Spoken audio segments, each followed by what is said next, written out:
Hello, my name is Ms Hetherington and I'm Head of English at Waldegrave School. I'd like to welcome you to A-Level English Literature at Waldegrave. I'm going to show you and talk through a short video to explain to you what to expect if you come to Waldegrave to study English literature. How do you think A-Level will be different from your GCSE literature? What do you expect to do in each lesson? And what do you expect to do outside every lesson?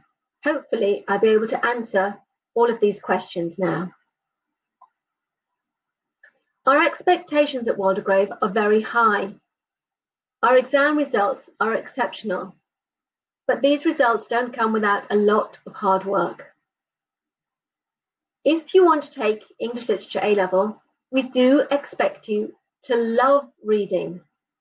You need to do most of your reading independently, outside the lesson, and there is a lot of reading. So please don't think you're going to take English and it's going to be perhaps like GCSE where you do most of your reading in the class. It's not.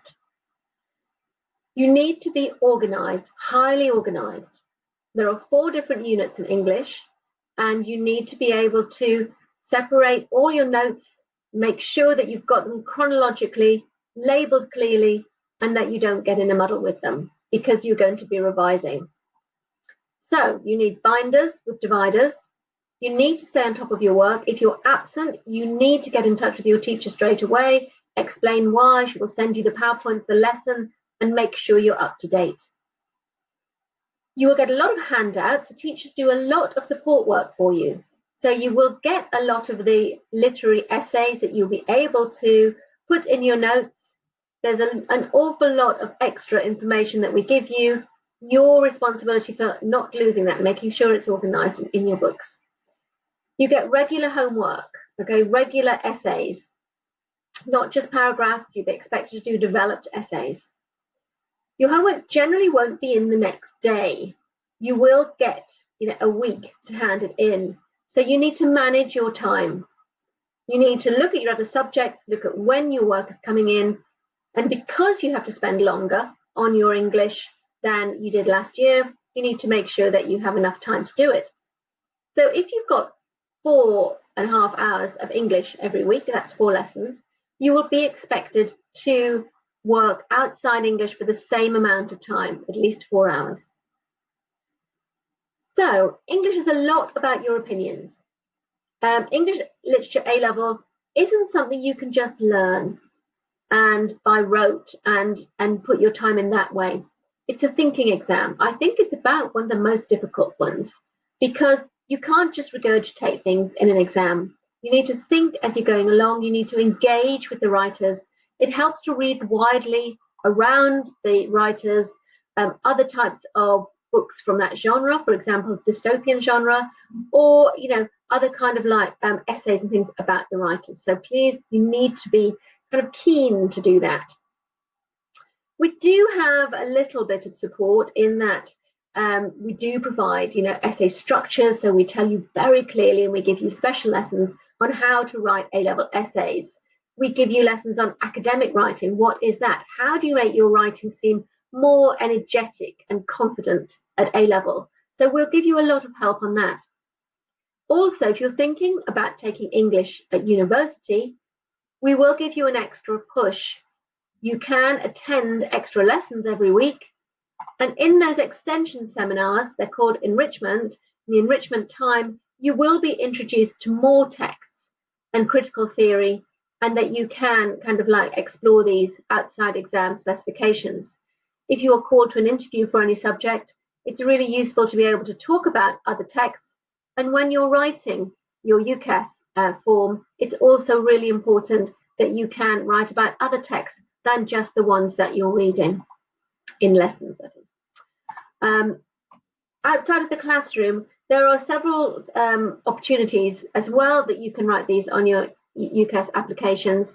There are prefect roles, and this is a wonderfully successful scheme that we run in Waldegrave, where you have the opportunity to mentor students in the lower school. It is really good in the UCAS applications, but also English teachers really love having Year 12s in the classroom. And also it does help to remind you of some of the kind of like literacy kind of aspects of English that you may have forgotten as you've got up to GCSE. So it's a win-win situation. There's also an AS blog that's had over 500,000 hits so far for the edXL, particularly poetry, but loads of schools use it, and we always need people to keep that updated every year. And again, that looks fantastic on a UCAS application. We have theatre visits every year, obviously.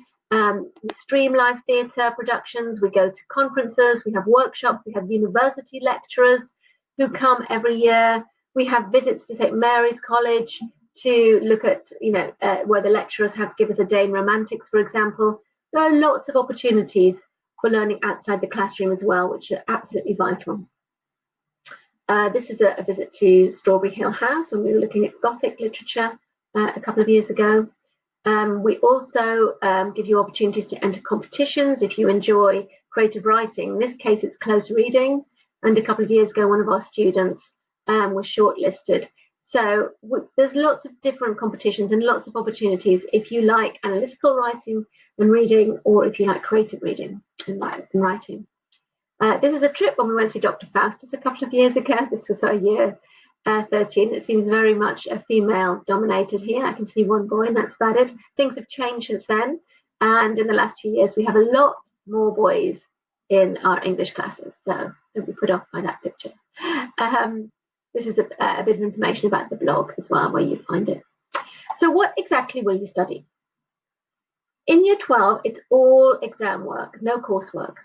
You have 2 internal mock exams at the end of year 12, and in 13 you start your coursework, which is worth 20%, and that's in the autumn term of year 13. But 80% of your English literature study will be exams, and it's split over 3 papers, Unit 1, Unit 2, and Unit 3. So Unit 1 is drama, Unit 2 is prose, Unit 3 is poetry, and Unit 4 is the coursework aspect. There are specific texts that you will be responsible for ordering yourself, and you have to buy particular publications, so we make sure that you have the right ones. And these editions will be explained to you by your teachers. So these are the publications here, so that you can, if you want to, get them in advance. So to begin with, we have 2 halves in the September, the first term. You'll be either studying A Streetcar Named Desire, Tennessee Williams, and that's the publication that you'll need. And also that first term, you'll be studying The Handmaid's Tale by Margaret Atwood, and that's the publisher there that you need. Just before Christmas, we move on with the prose side to Frankenstein by Mary Shelley, and there the Penguin Classics publication. And also you'll be moving on to English Romantic Verse, and that is the Penguin publication there.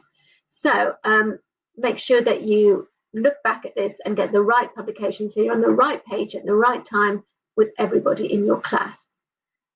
Okay, so how can you prepare for September?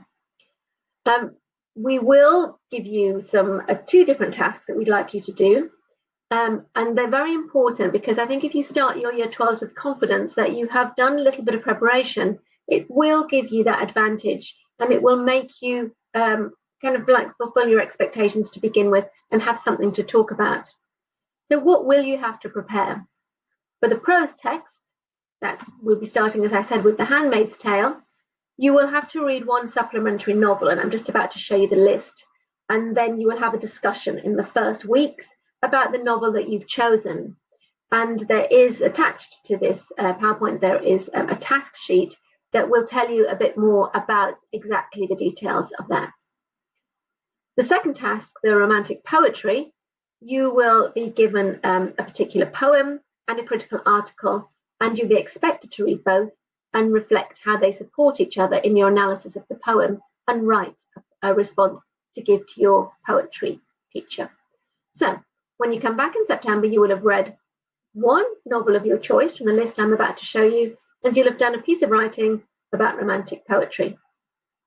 While you're reading your prose text, you need to make notes and think about the themes, particularly. They're dystopian novels, so we'll talk about that in a minute. So just to think, they're the 2 things, prose and poetry, that we expect you to do, but you'll be starting with prose in September and drama, not poetry, when you actually come to do your lessons. It's nice to have some time to prepare something that's a little bit more creative and something that is very informative. So I'm going to show you the list of the books, and let's have a think. Have you read any of them? So these are all dystopian novels. I'll tell you a little bit about them, and you will be expected to choose one of these and read it over the summer. So which one have you heard of? I imagine you've heard of 1984. You've probably heard of the program Big Brother. Well, that comes from 1984. It's a dystopian novel, and it was, as I said, written in 1949, and it's set in the future. And it's about a government where surveillance is prevalent, and that you can see in that image there, Big Brother's eye is always watching you. It's very relevant for today, even now. So George Orwell really looked ahead into the future and really kind of like got it right in many ways, quite eerily. Margaret Atwood, which is the novel you're going to study, The Handmaid's Tale, was very influenced by George Orwell's 1984. So it's a very important novel. I would recommend that you read that. Another important novel that you could read is Brave New World by Aldous Huxley. And in that, it's where the population is bred particularly for laboratories and purposefully engineered for a social hierarchy to give power to the minority. So again, it's ahead of its times. It was nearly 100 years ago, but it's about genetic engineering. It's so relevant again today. And Aldous Huxley influenced, in his way, George Orwell, because again, it's a dystopian novel. So that's another interesting novel. Another one you might look at is by Mary Shelley. Now, remember, we study Frankenstein. We start looking at that just before Christmas. And Mary Shelley also wrote, it's almost like an apocalyptic novel rather than a dystopian novel called The Last Man. And in that, there's a terrible plague that kills everyone in the world except for one person. So spooky and relevant again at the moment in a horrible kind of way. And lastly, we've got The Power by Naomi Alderman, and that's very recent, and it won many awards.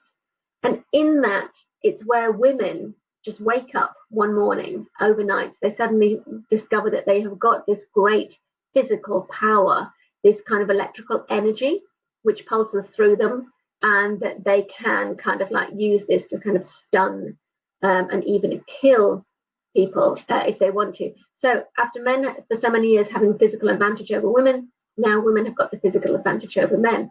Do they cope with this power well? What happens? I'd highly recommend that as the most accessible of the four novels. And the Mary Shelley is pretty bleak and depressing. The other two, very, very significant. This one is interesting just because it's so recent and it's a page turner, if you like. What we expect to see in September when we look at your literature work and this work that you're doing over the summer, we want to see that you have a passion for literature. We want to see you're prepared to put in effort in order to do well, because nothing comes easily. You get out what you put in, basically. A desire to approach challenging texts. So, yes, the power is accessible. It's good to choose that. Brave New World is more challenging. Neither of them are very long. You might want to dip into both of them and have a look at both. Really think about genre. As I said, we're looking in the prose aspect at dystopian literature to begin with. So really think about what makes a dystopian novel. What is it? Something to do with power and control. I keep repeating those words. There's obviously around those, and there's a list in the support materials that you'll find also on the website. You really want to impress your new teachers. Think about the time when they were written. Think about, is it contemporary literature? Was it written 100 years ago? How does that relate to the theme? How does that relate to the decisions that the writer has made?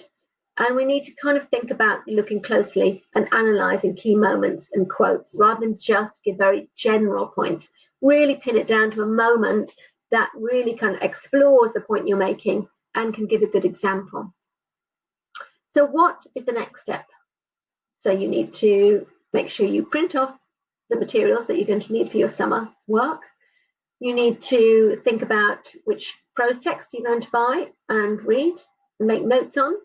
And you will be expected to, in a group, come together to do a presentation on that book. So it's important that you make some notes, and also to look at the romantic poem as well and the critical essay and see how you're going to tackle that and write that, basically. Good to get started now when you've got a bit of time, and then, you know, you don't leave it to the last minute. But I hope it gives you a bit of a flavour of what to expect when you come to Waldegrave to do English literature. I think the students who are doing English literature currently are really enjoying the challenge of English literature. It's not an easy option. It does require a lot of reading outside the class. But in class, it's very discussion based. We want to know what you think about the texts. We want you to think about the writer's concerns, where they're coming from, what kind of genre it is. And I think it's the most enjoyable A-level. So I hope you're going to choose it next year. I hope you do well in your GCSEs. And I look forward to seeing you in September. Have a good summer, everybody.